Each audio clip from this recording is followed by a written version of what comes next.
Hello నమస్తే అందరూ ఎలా ఉన్నారు? Welcome back to my channel. చూసారుగా ఈరోజు మన రెసిపీ వచ్చేసి వెజ్ శాండ్విచ్ని ఈజీగా టేస్టీగా ఎలా ప్రిపేర్ చేయాలో చూపించబోతున్నాను. ఇలా చాలా తక్కువ టైంలోనే మార్నింగ్ బ్రేక్ఫాస్ట్ అయినా ఈవినింగ్ స్నాక్స్ అయినా ఎలా ఎప్పుడైనా ఆకలి అనిపించినా ఇలా 5 to 10 మినిట్స్లో ఇలా ప్రిపేర్ చేసుకొని కమ్మగా తినేయచ్చండి. చాలా అంటే చాలా బాగుంటుంది. ఈ వీడియోని లాస్ట్ వరకు చూడండి. ఇలా ఒకసారి ట్రై చేయండి. ఇప్పుడు ప్రిపరేషన్ ఏంటో చూసేద్దాం.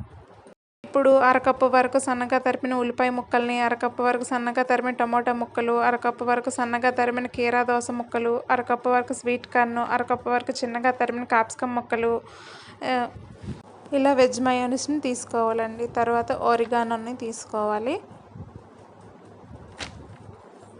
తర్వాత చిల్లీ ఫ్లేక్స్ని ఇలా తీసుకోవాలండి.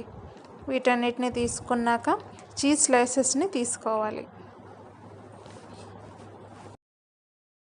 తర్వాత కొంచెం ఒక 2-3 స్పూన్స్ బటర్ని తీసుకోవాలండి. నేనైతే బ్రౌన్ బ్రెడ్ యూస్ చేశానండి. మీరు మిల్క్ బ్రెడ్ కూడా యూస్ చేయొచ్చు. మీకు ఏది అవైలబిలిటీ ఉంటే అది యూస్ చేసుకోవచ్చండి.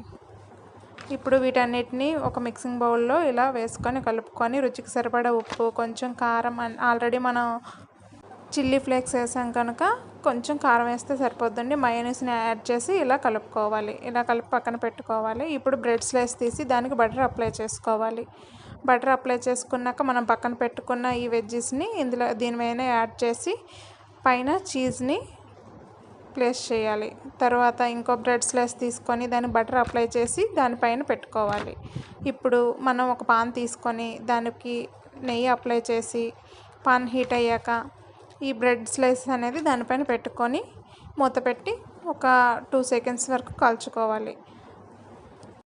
తర్వాత దీన్ని టర్న్ చేసుకోవాలండి. సెకండ్ వైపు కూడా ఇలా టర్న్ చేసుకోవాలి. ఇప్పుడు సెకండ్ వైపు కూడా టర్న్ చేసుకొని ఒక 2 సెకండ్స్ మూత పెట్టి ఉంచుకోవాలండి. అంతేనండి. మిగతా అన్ని స్లైసెస్ని ఇలానే కాల్చుకోవాలి. ఇప్పుడు ఒక బ్రెడ్ స్లైస్ని ఇలా 2 పీసెస్గా చేయాలండి. చూడండి ఎంత చక్కగా లోపల చీజీగా ఎంత బాగుందో. అంతేనండి. టేస్ట్గా సింపుల్గా ఈజీగా ఇలా 10 మినిట్స్లో వెజ్ శాండ్విచ్ని ప్రిపేర్ చేసుకోవచ్చండి. ఈ రెసిపీ కనుక మీకు నచ్చితే లైక్, షేర్ అండ్ కామెంట్ చేయండి. సబ్స్క్రైబ్ చేయడం మర్చిపోకండి. Please subscribe my channel.